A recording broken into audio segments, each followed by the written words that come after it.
bit of decay up in the corner, up in here. Okay. Just before you take that picture, I'll just so you can make it a little bit more graphic, you know. Okay. Oh, I see it now. Okay.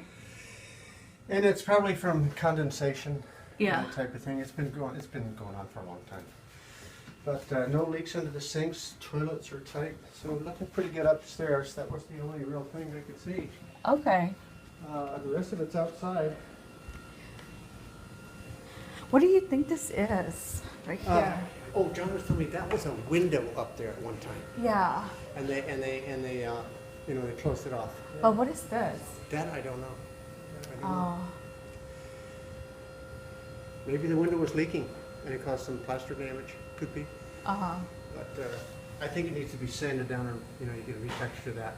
Yeah. How do you want to retexture that? Unless you're going to hang a beautiful picture up there. I was thinking about that too. You know, this thing here, see, you need a large picture up here. Yeah. Because of all this space here. Yeah. In my opinion, anyway. Yeah, I think if anything, I want to sand it down so that it's not like such an eyesore, yeah, and if you then put a picture up there. Yeah. Cover all that. Oh, yeah. And then just sand that down and Uh-huh. and do a little retexturing there. Yeah. That would be good. Yeah. Okay. All right. The beam there's bad. You The mean home like? inspector will probably, I think he takes pictures of everything anyway. Uh-huh. Oh, okay, Right. that piece right there, right? Yeah, right at the end. Oh. Okay. Now, what you want to do, when they repair that, I mean, I'm going to recommend it. I don't know if they'll do it, whoever works on this thing. Are you buying it as is, or? No, I'm not buying. Okay, okay. I don't know who's going to pay for the repairs. The seller, you think, or? Well, somebody will have to, either me or the seller, Yeah, or yeah. I don't know what's going to happen. We don't do, our company doesn't do structural repairs, Uh-huh. but I can put an estimate of what I think it's going to cost to repair, Can you do and then that? you can use that as a negotiation tool. Please do that. Yeah, because I You know. was like, But whatever, you really want that covered with some flashing, some metal flashing, uh-huh. you know, on top, and then you cut it and fold it over the front really nice, because the grain end of the wood is just like sitting up there just sucking in water, absorbing moisture, and it'll rot again on you. So you want to protect that beam end. If you don't put flashing on it, I would recommend just keep a heavy coat of paint on it, so that there's no moisture coming into the wood. We had some siding here, right here, down here. Okay. When you say siding, you mean like decaying? Yeah, wood decay. Yeah, Okay. everything I've found so far has been wood decay. A little bit of trim there, Okay. and then little gate there. So.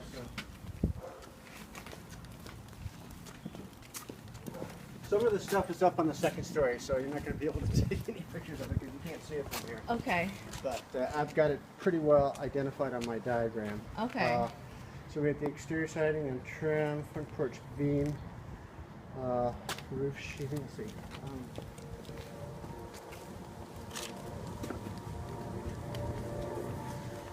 What was your name? Laura. Laura? Yeah.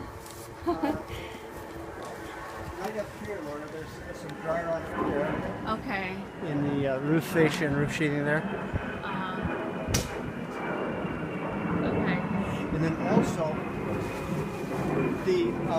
that trim around the top of the chimney there. Yeah. On three sides, it's rotted. Okay. The side on the back side, the one we're looking at, and over to the right. Okay. So, but that'll all be identified on the diagram there. Okay. And I think the home inspector will probably give you pictures too. He'll have photos in his report. Yeah, I hope that I get some pictures. Oh, I think he does. Because the last one that I was in escrow with, they took a lot of pictures too. Okay. Okay. In the garage looks good. Let's see.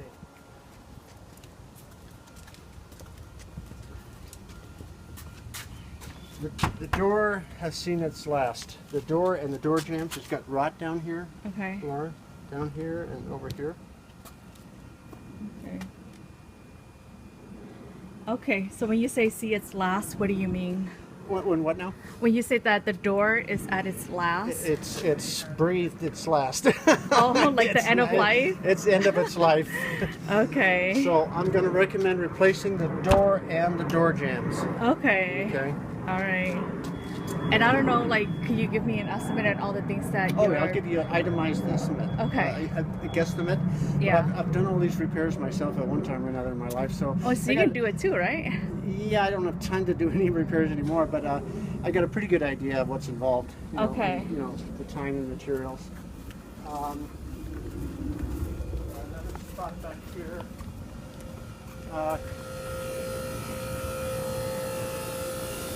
This is just a piece of trim right down in here.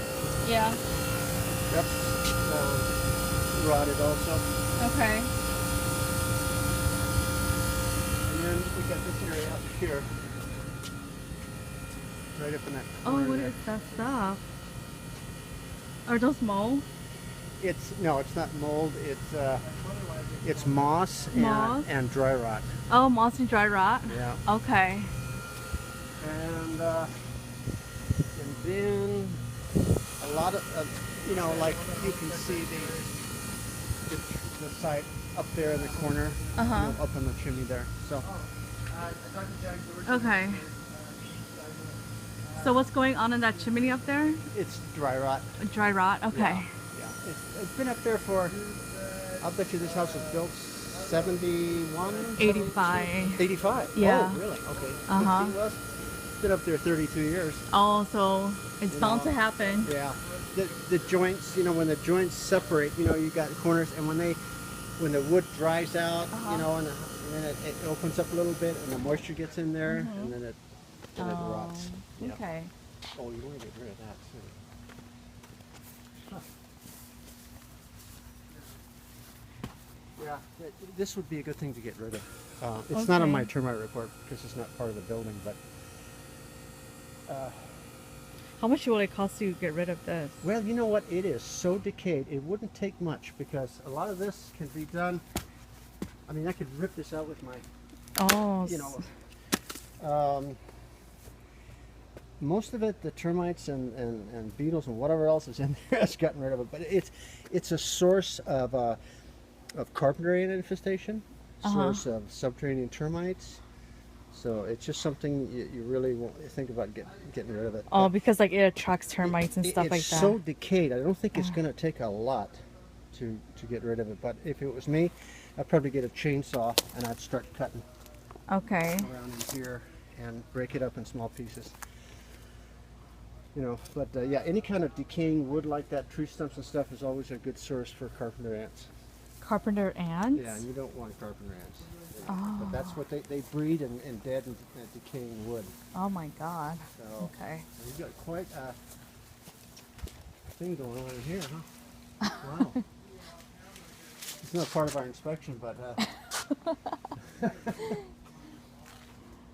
you're going to have a lot of grapes on here this summer. I can see them already. Yeah, they're growing. Yeah, yeah. You're going to have a basket full of grapes for sure. I mean, look at your neighbors. Look at that sugar trees up there. Oh. That one's really bad. That one there, gonna have some problems. And then there was another spot over here. Uh-huh. No evidence of any termites. Okay. Okay. So I live about 2 miles from here, and I bought a house about the same size, Okay. and it was built in '68, and I haven't seen no termites. Okay. I got to put a roof on it, but no termites. So. Okay. Right directly, see where the rain gutter ends right there? Yeah. Okay, right there. Up in this area, there's some dry rot in the roof sheathing. Okay. Roof sheathing. Okay. And the rest of it is, up on top of the roof. Nothing too major though. It's some rafters that are up there. Some of the gable rafters. When I say gable rafter, I mean these would be the gable rafters. Okay. Okay. So this is a gable type roof, but there are little adjuncts on there where rafters are coming down and sitting right on the shingles, Uh-huh. and you need to have an air gap there. Otherwise, water collects against it and it starts to decay. So, anyway, and there will probably be other items that wouldn't be on my report, would probably be on the home inspection report. Okay. You know, oh, he's probably going to say something about, see right down in here? Yeah. That looks like a drain for the air conditioning. And why they put it right there, I don't know. What? So what does that mean, like if it's there? It's not a good thing. The way I would fix this thing here is I would cut a strip of concrete right here. Okay. Cut a strip out here and then run a pipe through here and have it. You never want moisture collecting against the foundation. Oh. It attracts termites. Subterranean termites are very dependent on water.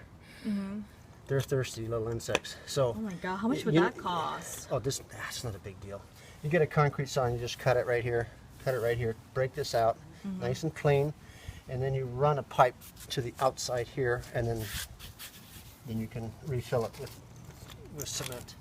That's what I would do, unless the home inspector's got another idea. But there's another way you can do it.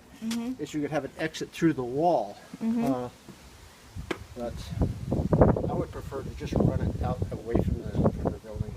Okay. So all the moisture collects out here, not next to. You never want any moisture collecting against the building like that. Okay. And then on your door jambs, another little trick also is when they put the new jambs in, you never want any wood that is contacting the concrete by building code has to be treated wood, pressure treated wood. Okay. So this is never treated wood. So what you want to do is you want to make sure you have a little gap, maybe half an inch, right in here. Oh, like right in here? Yeah, right where the door jambs. See the door jambs are sitting right on there. So when the concrete gets wet during the rainy season, then this wood underneath just absorbs the moisture, and then it rots. So you want to cut it right here. You want to keep a little bit of an air gap here, but you want a good seal at the door. You want a good rubber seal at the door. Okay.